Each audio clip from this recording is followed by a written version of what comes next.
잠깐 선풍기를 좀 끌게요.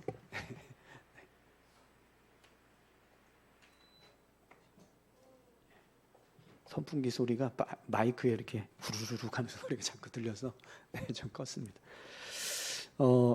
고린도후서 6장 1절에서 13절까지 말씀인데요. 오늘 본문 내용을 보시면 아마 여러분들 이렇게 많이 들었던 말씀들, 좀 이렇게 기억하고 있는 말씀들이 좀 이렇게 나와 있을 겁니다.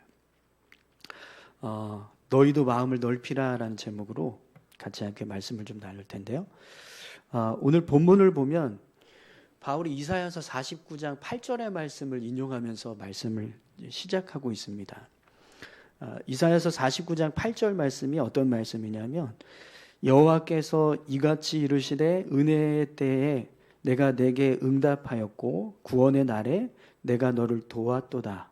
내가 장차 너를 보호하여 너를 백성의 언약으로 삼으며 나라를 일으켜 그들에게 그 황무하였던 땅을 기업으로 상속하게 하리라. 이 말씀입니다. 이 말씀 왜 하나님께서 이사야 선지자를 통해서 말씀을 선포하게 하셨냐면 이스라엘 백성들이 바벨론 포로로 생활을 하고 있었는데 그 포로 생활을 끝내고 다시 고향으로 돌아가게 될 거다. 이걸 이제 알려주시기 위해서 이사야서 49장 8절의 말씀을 이제 한 겁니다. 해주신 거죠. 자, 그러면 바울이 왜 이 말씀을 인용해서 오늘 말씀을 시작하고 있는가? 본문을 보시면 2절에 바울이 이런 말씀을 해요. 보라, 지금은 은혜 받을 만한 때요. 보라, 지금은 구원의 날이로다. 아멘. 여러분 이 말씀 많이 들어보지 않으셨어요? 부흥회 할 때 항상 이 말씀을 이렇게 이제 현수막에다 걸고 지금이 은혜 받을 때입니다 이러면서 이제 부흥회 하기도 하고 하는데 바울이 보라 지금이 은혜 받을 만한 때다. 보라 지금이 구원의 날이다. 이렇게 지금 이제 말씀하는 거거든요. 근데 이 말씀을 하는데 이사야서 49장 8절의 말씀을 인용해서 이 말씀을 하고 있다는 거예요. 그러면 왜 바울이 이사야서 49장 8절의 말씀을 인용하면서 이 말씀을 하고 있는가? 예수 그리스도를 통해서 구원을 받는 그 은혜가 복음을 통해서 고린도에 전파됐어요. 그래서 고린도 성도들이 이제 그 복음을 듣고 이방 땅인이었음에도 불구하고 이방인들이었음에도 불구하고 예수님을 믿게 되고 하나님의 자녀가 되는 구원의 은혜를 받게 된 거예요. 그러니까 그 모습이 지금 이사야 선지자가 선포했던 구원의 은, 하나님께서 예비하신 은혜, 그 모습과 똑같은 모습이라는 겁니다. 그러니까 죄에 매여서 살고 있던 고린도 교회 성도들이 복음을 듣고 죄로부터 자유함을 얻고 영적인 사단에 매여서 살던 영적인 포로 생활을 다 정리하고 이제 하나님의 백성으로 삶을 살아가게 된 모습, 이제 그 모습이 바로 지금이 은혜 받을 만한 때가 되고 지금이 구원의 날이다. 이렇게 선포하고 있는 이 말씀의 모습과 똑같은 모습이라는 거죠.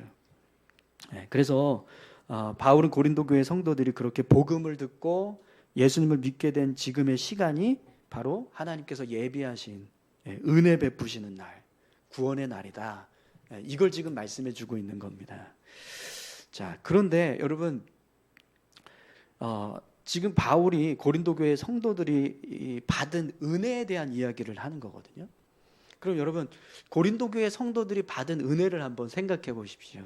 그들은 이방인들이었는데 사실은 전혀 복음이 전달될 수 없는 땅에 살고 있던 사람들이지만 하나님께서 이제 유대인으로부터 벗어나서 이방인들에게 복음을 전하게 하셨고 결국에는 고린도에까지 복음이 전달이 돼서 그 복음을 듣고 예수님을 믿는 하나님의 자녀들이 지금 된 거예요.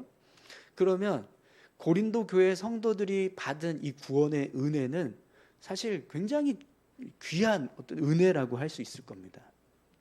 원래는 전혀 이런 은혜를 얻을 수 없는 지역에서 살고 있는 사람들인데 하나님께서 은혜를 베푸셔서 그들에게도 이런 구원의 은혜가 전달되게 하셨고 그래서 그걸 받아들여서 하나님의 자녀가 된 그런 은혜를 지금 입고 있는 거니까 실제로 고린도 교회 성도들은 하나님께서 예비하신 그 은혜 베푸시는 나를 경험하고 있는 모습이라는 거예요. 삶을 살아가고 있다라는 거죠. 그랬을 때 고린도 교회 성도들은 자신들이 구원받은 그 은혜에 대해서 어떤 마음을 품어야 될까요? 항상 우리를 구원해 주신 것을 생각하면 감사하고 또 하나님을 향해서 영광을 돌리고 그런 모습으로 삶을 살아가야 합니다. 그런데 실제로 고린도 교회 성도들이 삶을 살아갈 때 어떤 모습으로 살아갔냐면 그런 구원의 은혜에 대한 감격과 감사보다 다른 걸 더 중요하게 생각하고 다른 걸 더 자랑하려고 하는 모습으로 삶을 살았다는 겁니다. 네, 여러분 우리가 고린도전서 말씀을 보면 고린도 교회 성도들이 뭘 더 중요하게 생각하고 뭘 더 자랑했는가 그걸 알 수 있어요. 고린도전서 1장에 보면 분파에 대한 이야기가 나와요. 네, 그러니까 누구 파냐 이거 이제 고린도 교회 성도들이 자랑을 했다는 거거든요. 그러니까 고린도 교회 성도들은 구원의 은혜보다 복음보다 사람이 더 중요했다는 거예요. 뭐 바울파냐, 게바파냐, 아볼로파냐, 뭐 예수파냐 막 이러면서 자신들에게 속한 어떤 지도자들의 이름을 주장하면서 그 이름을 앞세워서 막 이렇게 자랑하는 그런 모습들이 되었다는 거죠. 또 고린도전서 12장에서 14장까지 말씀을 보시면 고린도 교회 성도들은요 지식과 웅변술, 철학을 굉장히 중요하게 여겼다는 걸 알 수 있습니다. 하나님께서 주신 구원의 은혜보다 고린도 교회 성도들에게는 자신들이 가지고 있는 지식이 더 중요하고 또 말 되게 잘하는 거 그런 거 되게 중요하게 생각했다는 거예요. 제가 여러 번 말씀드렸지만 바울이 설교 잘 못했는데 고린도 교회 성도들이 바울이 시원치가 않다 설교하는 게 이렇게 평가를 할 정도로 그런 말 잘하는 거에 대해서 굉장히 중요하게 생각했고 또 철학을 굉장히 중요하게 여겼어요. 복음을 중요하게 여겨야 되는데 그들에게는 철학도 중요하다는 거예요. 또 영적인 은사에 대해서 굉장히 중요하게 생각을 했네요. 그러니까 예언하는 능력, 뭐 방언하는 능력, 통변하는 능력 이런 은사들을 바라는데 어떤 은사가 더 귀한 은사냐, 어떤 은사가 더 높은 은사냐 이걸 비교하면서 자기들이 받은 은사가 더 중요한 거다, 더 높은 거다 이러면서 싸웠다는 거예요. 그래서 이제 바울이 사랑이 최고다 이렇게 이야기하잖아요. 또 이 고린도 교회 성도들은요 외적인 성공 그리고 사회적인 신분 심지어는 자유인이냐 종이냐 이런 것 가지고 서로 막 누가 더 높으냐 낮으냐 이렇게 싸웠던 사람들이 고린도 교회 성도들이라는 거죠. 사실 고린도 교회 성도들은요 이런 걸 붙잡고 이런 걸 자랑하고 있을 게 아니라 그냥 자기들이 구원을 받은 거 그거 하나만 생각해도 늘 감사하고 하나님 앞에 영광 돌리고 믿음의 삶을 살아가면서 기뻐해야 되는데 교회가 그게 아니라 이런 헛된 거 잘못된 거 그걸 붙잡고 이제 살아가니까 막 싸움이 일어나고 분쟁이 벌어지고 다툼이 생기고 이런 일들이 있었다는 거죠. 우리 조금 전에 우리 마지막 찬양했던 거 주 안에서 감사해야 되는데 감사가 다 잊어버리고 막 교회 안에서 누가 은사가 높으냐 누가 더 잘났냐 이러면서 싸웠다는 겁니다. 그래서 바울이요 고린도 교회 성도들이 그런 구원의 은혜보다 다른 것들을 더 중요하게 여기니까 오늘 본문에서 고린도 교회 성도들을 향해서 바울이 뭐라고 말하냐면 우리가 하나님과 함께 일하는 자로서 너희를 권하노니 하나님의 은혜를 헛되이 받지 말라 이렇게 말씀합니다. 우리가 하나님의 자녀로 살아갈 때 하나님께서 베풀어 주신 가장 큰 축복은 여러분 예수 믿게 된 것인 줄 믿습니다. 우리가 예수님께서 내 죄를 대속해 주시기 위해서 십자가에 달려 죽으시고 또 그래서 내가 죄사함을 받고 내가 다시 구원받을 수 있는 어떤 그런 은혜를 얻게 되었다. 그래서 그걸 깨달아서 예수님을 붙잡고 믿음을 얻고 하나님의 자녀가 되고 그런 구원의 은혜를 얻게 된 것. 이게 사실은 우리에게 있어서 가장 큰 축복이고 가장 큰 은혜거든요. 그래서 바울은요. 이 구원의 은혜가 너무 크니까 가장 크다고 생각을 하니까 늘 자랑할 게 있으면 주 안에서 자랑하는. 나는 나의 약함과 내 안에 계신 그리스도의 능력만 자랑하겠다. 갈라디아서 6장 14절에 보면 그러나 내게는 우리 주 예수 그리스도의 십자가 외에 결코 자랑할 것이 없으니 이렇게 고백을 합니다. 그러니까 바울은 예수님 말고 내가 자랑할 게 없습니다. 이렇게 고백을 하는 거예요. 근데 여러분 실제로 바울이 살았던 삶의 모습을 생각해 보십시오. 왜 자랑할 게 없겠어요? 바울이 자랑하고 싶은 거 생각해서 자랑하려고 시작하면 누구보다 많이 자랑할 수 있었을 겁니다. 바울의 사역하는 모습들을 생각해 보십시오. 하나님의 능력을 힘입어서 행했던 막 기적들, 이사, 그것만 해도요 자랑거리가 얼마나 많겠습니까? 또 주를 위해서 헌신적으로 희생했던 그런 수많은 삶의 모습들을, 그것들을 다 자랑거리라고 생각하면 바울은 얼마든 자랑할 거리가 가득한 사람이거든요. 그런데도 불구하고 바울은 예수님밖에 자랑할 게 없다 이렇게 고백을 했다는 거예요. 왜 그러냐면 예수님밖에 없는 그 외의 것들은 다 사실은 자기의 힘과 능력으로 한 게 아닌 거예요. 하나님이 능력을 주셔서 그렇게 했고 예수님이 없었으면 그렇게 살지도 않았을 겁니다. 그래서 바울은 예수님밖에 내가 자랑할 게 없다 이렇게 이야기를 하는 거죠. 여러분 우리가 하나님의 은혜를 헛되이 받는 모습이 되지 않으려면 예수 그리스도 외에 다른 것을 자랑하지 않아야 될 줄 믿습니다. 고린도 교회 성도들은 예수 그리스도 외에 다른 것들을 자랑하고 다른 것들을 더 큰 축복이라고 생각을 했어요. 그래서 바울이 그 모습을 보면서 하나님의 은혜를 헛되이 받지 말라 이렇게 이제 말씀을 하고 있습니다. 우리가 예수님을 믿고 구원받은 것 말고 다른 것을 자랑하고 다른 것을 귀하게 여길 때 그 모습이요 하나님의 은혜를 헛되이 받는 모습이 됩니다. 오늘 저와 여러분들이 하나님의 은혜를 헛되이 받는 자가 아니라 참된 모습으로 하나님의 은혜를 받는 자 되시기를 다 축원합니다.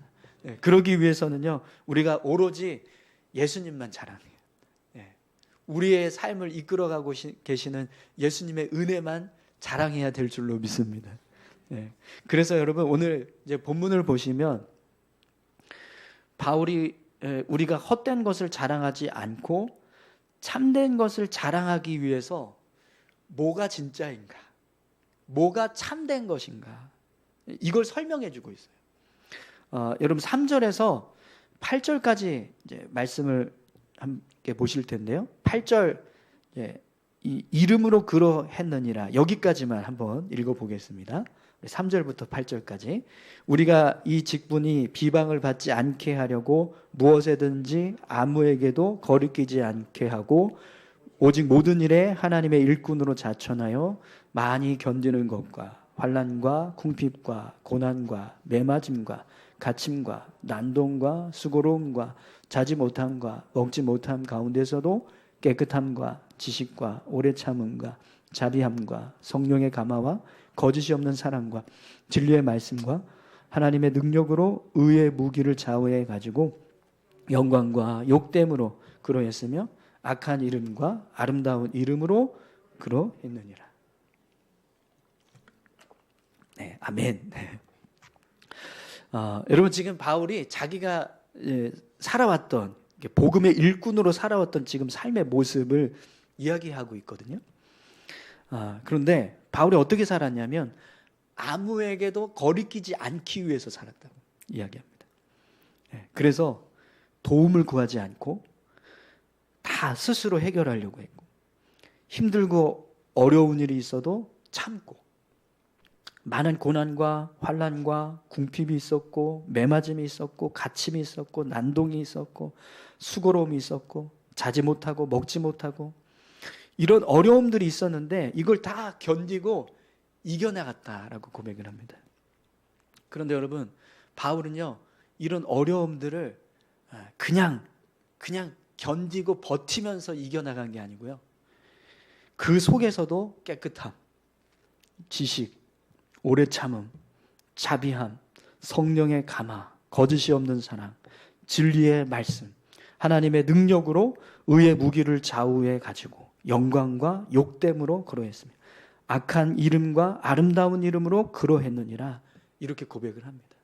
그러니까 그냥 어려움을 전전긍긍하면서 버티는 식이 아니라 그런 어려움이 있음에도 불구하고 늘 담대하게 바울이 가지고 있는 사명을 감당하기 위해서 그렇게 능력 있는 모습으로 삶을 살았다는 거예요.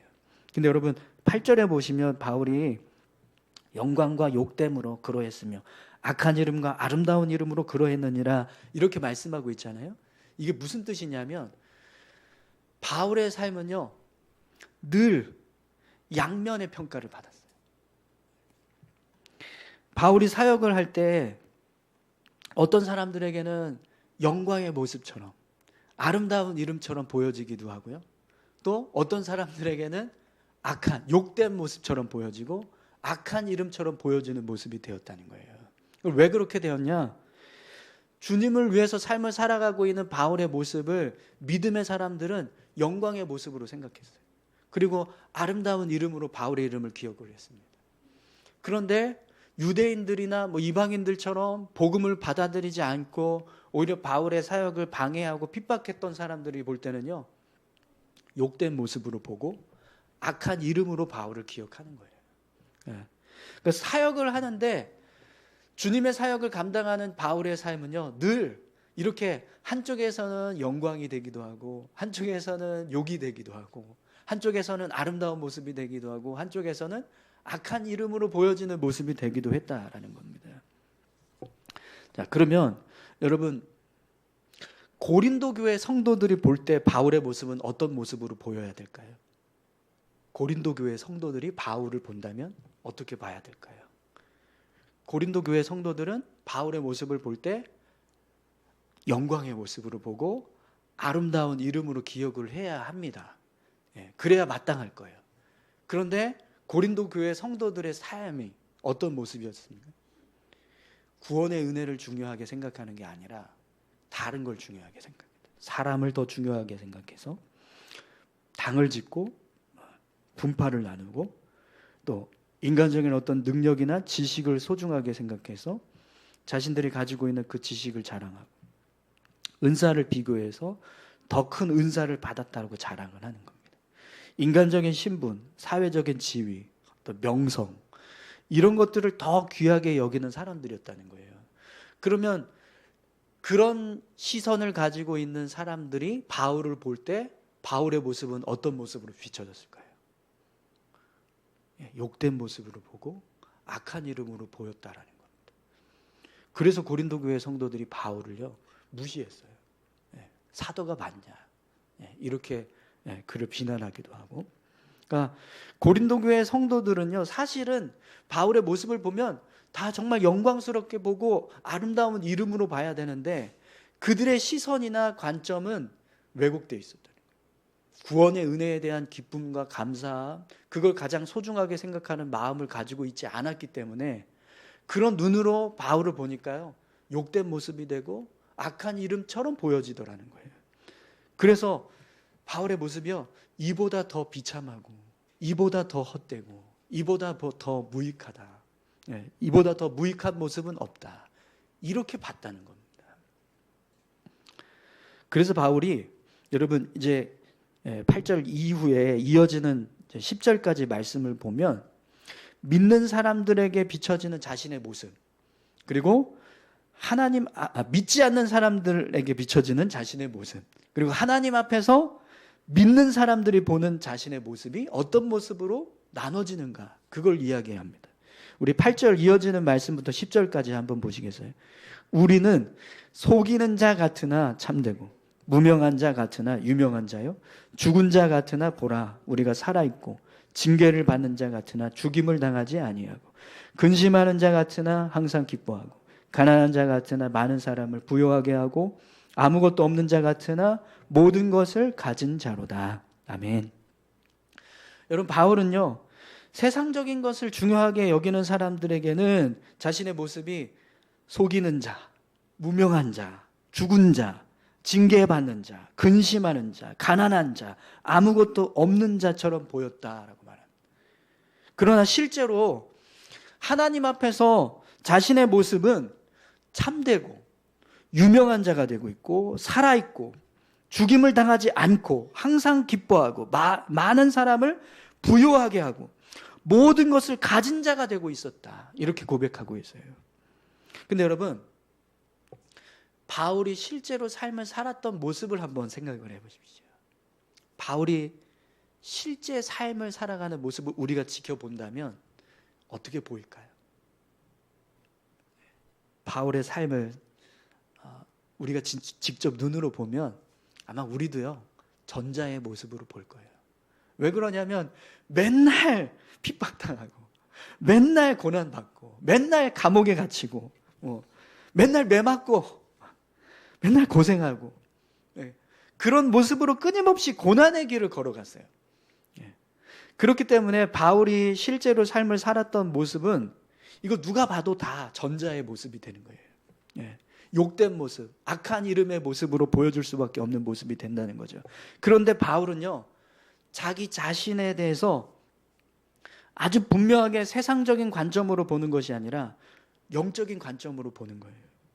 하나님 앞에서 내가 어떤 모습이 되고 있는가, 그걸 바울은 너무나 분명하게 알고 있었다는 거죠. 그러니까 자기 자신을 어떻게 평가하냐면 후자의 모습으로 평가를 하는 거예요. 그리고 실제로 여러분, 하나님이 바울을 보실 때 어떤 모습으로 보셨을까요?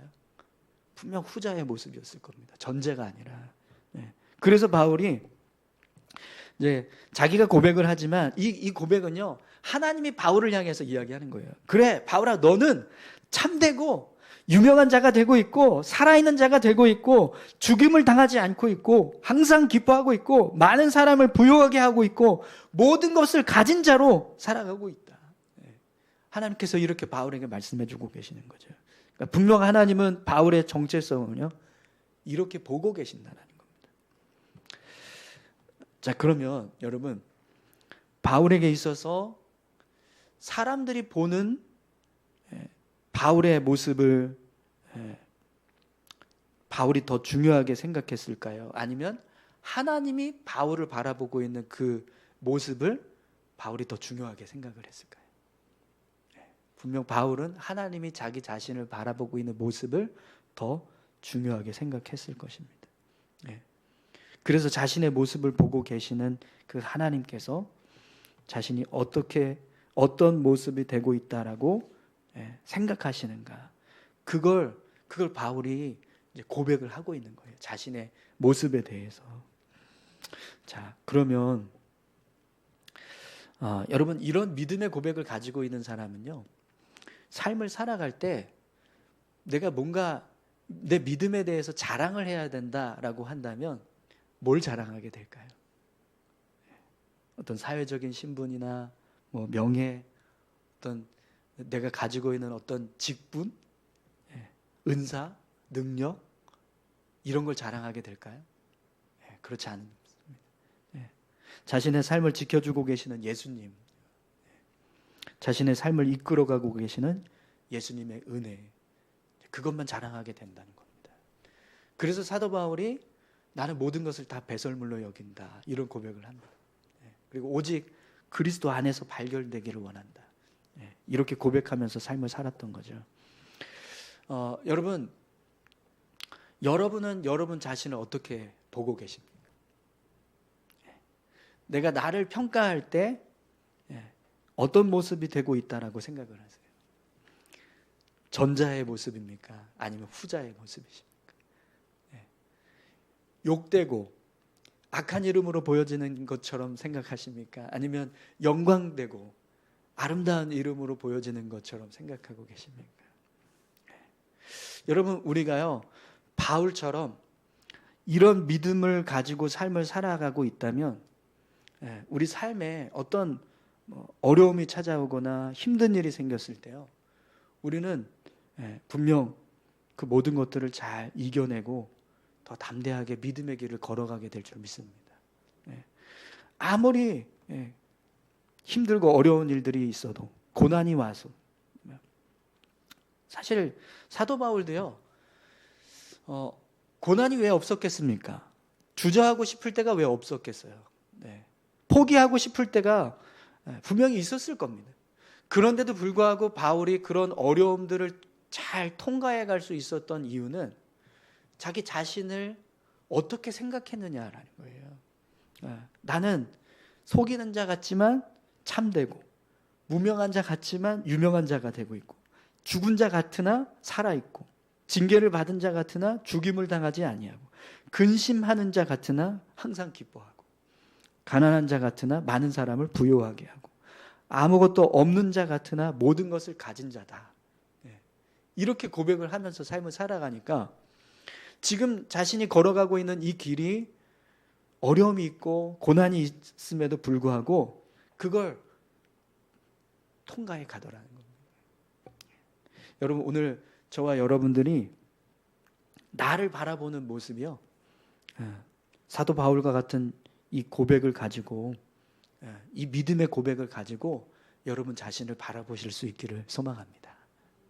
분명 바울뿐만 아니라 내가 예수 믿고 바울처럼 믿음의 길을 걸어가고 있다면 우리도 이런 모습인 거예요. 우리 같이 다시 한번 읽어볼까요?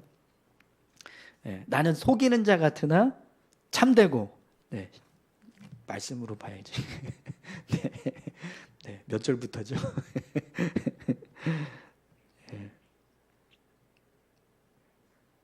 몇 줄부터입니까? 빨리 찾아보세요. 빨리. 여기서는 잘 안 보여요. 이런 게 찾으려고 그러면 안 나와. 9절인가요? 9절. 네. 8절부터. 우리는 있네요. 우리는 8절. 우리는 시작. 우리는 속이는 자 같으나 참되고 무명한 자 같으나 유명한 자요, 죽은 자 같으나 보라 우리가 살아있고, 징계를 받는 자 같으나 죽임을 당하지 아니하고, 근심하는 자 같으나 항상 기뻐하고, 가난한 자 같으나 많은 사람을 부요하게 하고, 아무것도 없는 자 같으나 모든 것을 가진 자로다. 아멘. 오늘 저와 여러분들이 바로 이런 사람들인 줄 믿습니다.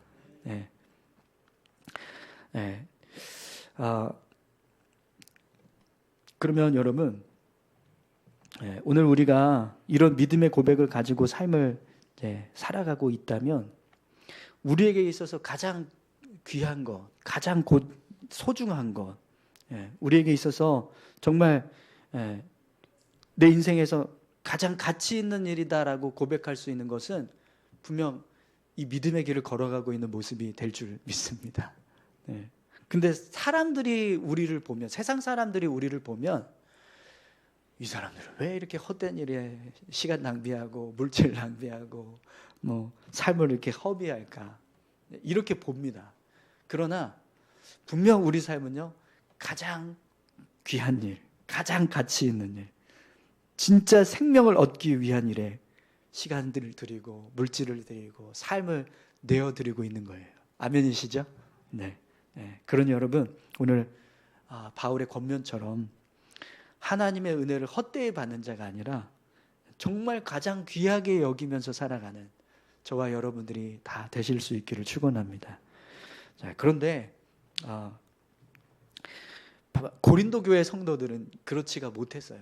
그래서 이제 오늘 본문 이제 11절에서 13절까지 마무리를 해야 되니까 여기서 끝내면 안 되고, 11절에서 13절까지 말씀을 보시면 고린도 교회 성도들이요, 그런 관점으로 바울을 보니까 어떻게 보냐면 자꾸 좁은 마음으로 보는 거예요. 좁은 마음으로.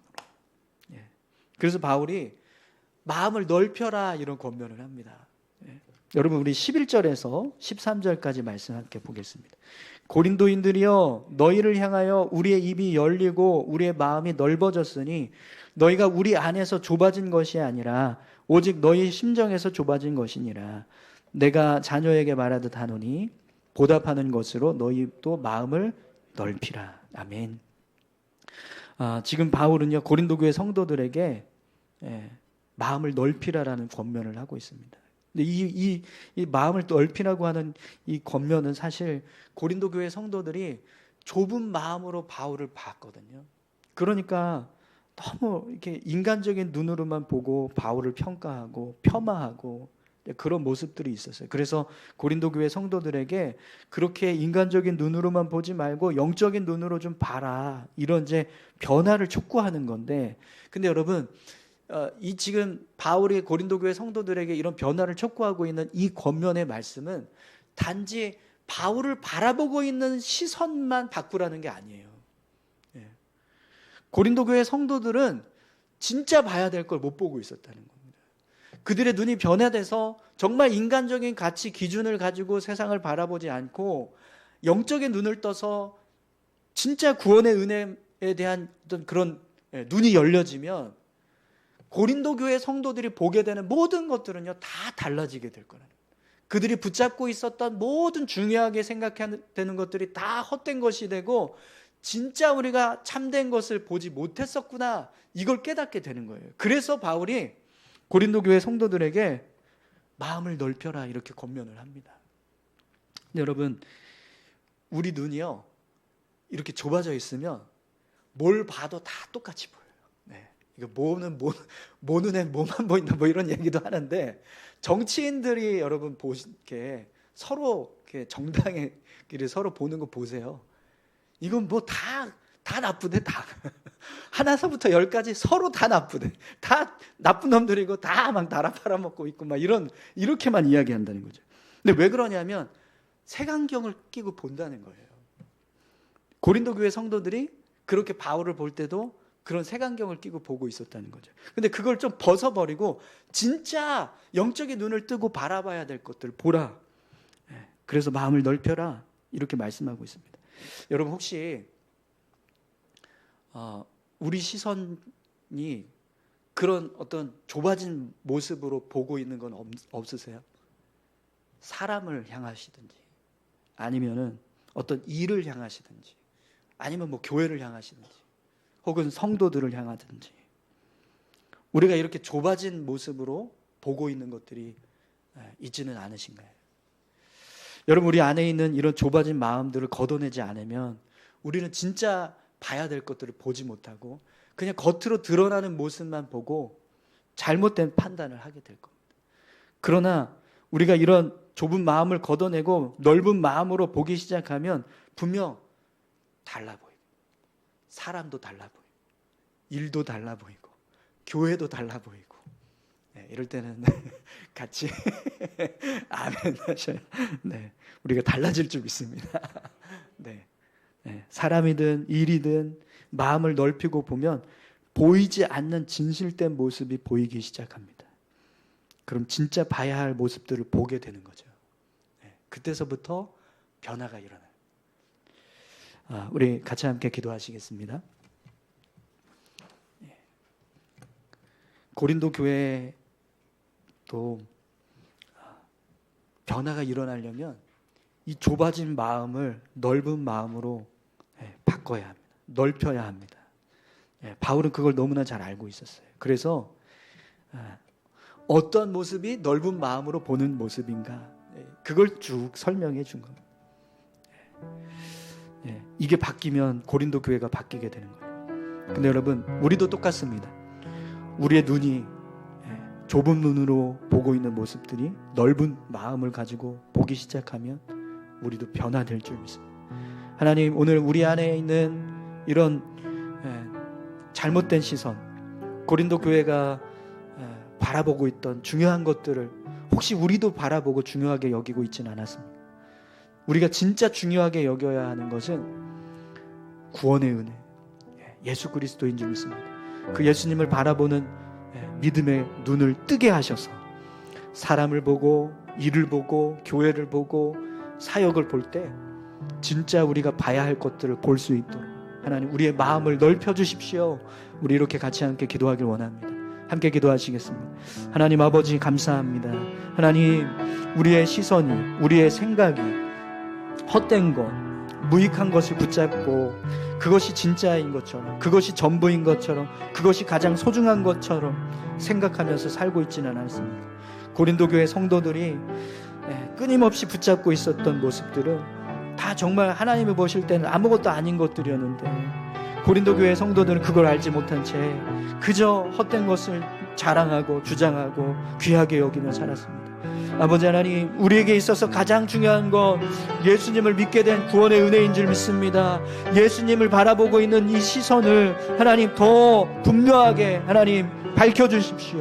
우리 안에 구원의 은혜에 대한 감격, 감사가 넘쳐날 수 있게 하셔서 그 은혜로 인하여서 우리의 삶을 변화시켜 주시고 우리가 바라보는 모든 시선도 달라질 수 있게 도와주십시오. 세상을 바라보는 시선도 바뀌어지게 하시고 사람을 바라보는 시선도 달라지게 하시고 교회를 보고 사역을 보는 시선도 다 달라질 수 있게 주님 도와주시옵소서. 우리의 마음이 넓혀질 때 하나님 우리가 봐야 할 것들을 보게 하시고 우리가 깨닫게 해야 될 것들을 깨닫게 하실 줄 믿습니다. 주님 인도해 주시옵소서. 주님 함께하여 주시옵소서. 아버지 하나님, 사도 바울은 자신의 모습이 어떤 모습이 되고 있는가 분명하게 깨달았습니다. 오늘 우리의 모습이 바로 사도 바울이 고백하고 있는 그 믿음의 모습이 되는 줄 믿습니다. 그런 믿음의 모습을 가지고 살아가고 있는 우리가 왜 헛된 것, 왜 무익한 것을 붙잡으려고 힘쓰며 살아갑니까? 주님, 진짜를 붙잡으려고, 진짜 가치 있는 것을 붙들기 위해서 믿음의 삶을 살아가는 저희들 되게 도와주시옵소서. 주님 감사합니다. 함께 하시길 원합니다.